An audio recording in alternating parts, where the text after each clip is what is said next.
Assalamualaikum warahmatullahi wabarakatuh. Kami dari kelompok B akan mempresentasikan mengenai tugas dari Bapak Erwin selaku dosen pengampu mata kuliah Sistem Instrumentasi Medis. Di sini kami akan menjelaskan terkait alat spirometer. Alat spirometer kami terdiri dari 3 anggota kelompok. Pertama saya, Nafisa Rahmatullahi Alami, NIM 029, kemudian ada Fahri Febriandi Taufan, NIM 053, dan ada Inaja Rizky Alfarisa, NIM 078. Nah, di sini spirometer merupakan alat untuk mengukur volume udara pernafasan guna mengetahui kondisi paru-paru manusia ketika bernafas dalam jangka waktu tertentu.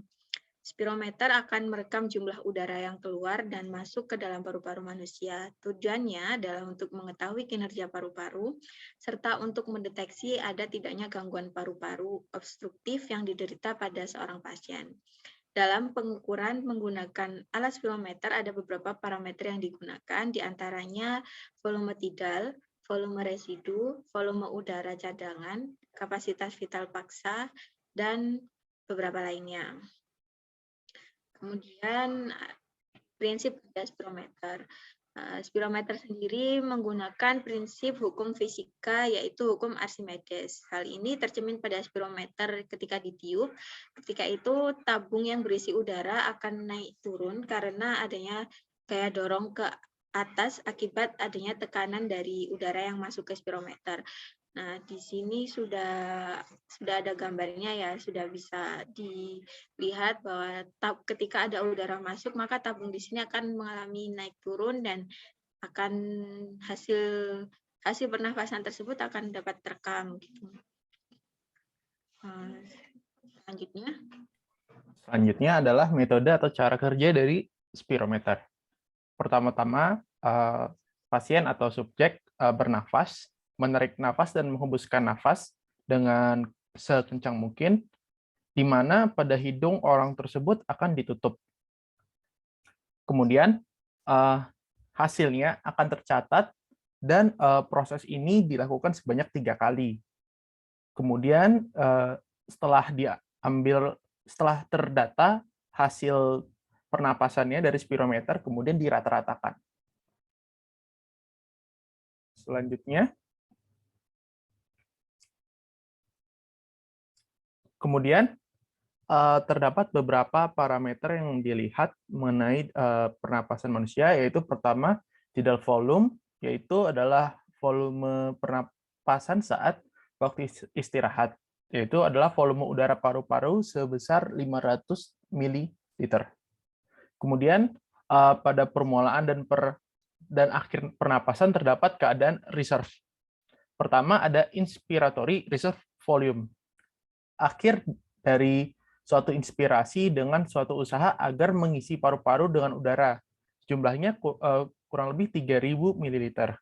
Kemudian ada expiratory reserve volume, yaitu akhir dari proses respirasi, usaha dengan tenaga untuk mengeluarkan udara dari paru-paru. Jumlahnya kira-kira 1.100 ml. Kemudian terdapat fungsional residual secara capacity atau disingkat FRC, yaitu kurang lebih 1.000 ml. Udara yang tertinggal setelah ekspirasi normal, seseorang yang bernapas dalam keadaan baik inspirasi maupun ekspirasi, kedua keadaan yang ekstrim ini disebut dengan vital capacity. Oke, kemudian lanjutannya metode atau cara kerja dari spirometer. Dalam keadaan normal, vital capacity sebanyak 4.500 ml. Pasien normal dapat mengeluarkan udara kira-kira 70% dari vital capacity dalam kurun waktu 0,5 detik. 85% dalam 1 detik, 94% dalam 2 detik, 97% dalam 3 detik. Kemudian normal peak flow rate adalah 350 hingga 500 liter per menit. Dalam keadaan apapun, paru-paru tetap mengandung udara. Udara inilah yang disebut sebagai residual volume. Kemudian, dengan menggunakan spirometer, pasien bernafas dalam 1 menit yang disebut dengan respiratory minute volume. Maksimum volume udara yang dapat dihirup selama 15 menit disebut dengan maksimum voluntary ventilation. Maksimum ekspirasi setelah maksimum inspirasi sangat berguna untuk mengetes penderita emfisema dan penyakit obstruksi jalan pernapasan. Dan berikut ada gambarnya, kira-kira gejala-gejala apa yang dari emfisema.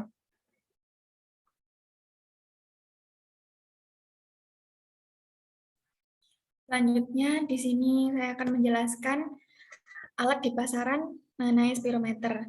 Nah, di sini ada sebuah alat spirometer, mereknya yaitu spirometer MIR Spirobank 2, yaitu spirometer genggam portable yang dapat digunakan sebagai stand-alone dengan onboard memory yang mampu menyimpan hingga 10.000 hasil tes. Nah, spirometer MIR Spirobank 2 ini salah satu kelebihan spirometer ini banyak dimiliki oleh merek MIR. Hasil tes spirometer MIR Spirobank 2 dapat dihubungkan pada PC melalui USB atau Bluetooth untuk memungkinkan real-time pengujian spirometer yang kemudian hasil tesnya dapat di-download. Nah, di situ ada lampu kesehatan warna merah, kuning, dan hijau yang memudahkan untuk interpretasi hasil. Dan di situ di sebelahnya ada gambar dari spirometer MIR Spirobank 2 yang dihubungkan melalui kabel data atau bisa melalui Bluetooth ke telepon genggam atau iPad atau tablet dan lain sebagainya.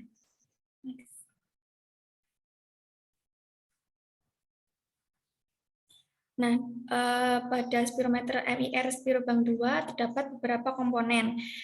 Yang pertama yang utama ada spirometer MIR Spirobank 2, ada 50 kali turbin sekali pakai, ada 1 kali WinSpiro Software PC Pro, ada 1 kali nose clip, ada 1 kali USB kabel pengisian daya atau data, dan ada 1 kali panduan penggunaan atau CD, dan yang terakhir ada 1 kali carry pouch.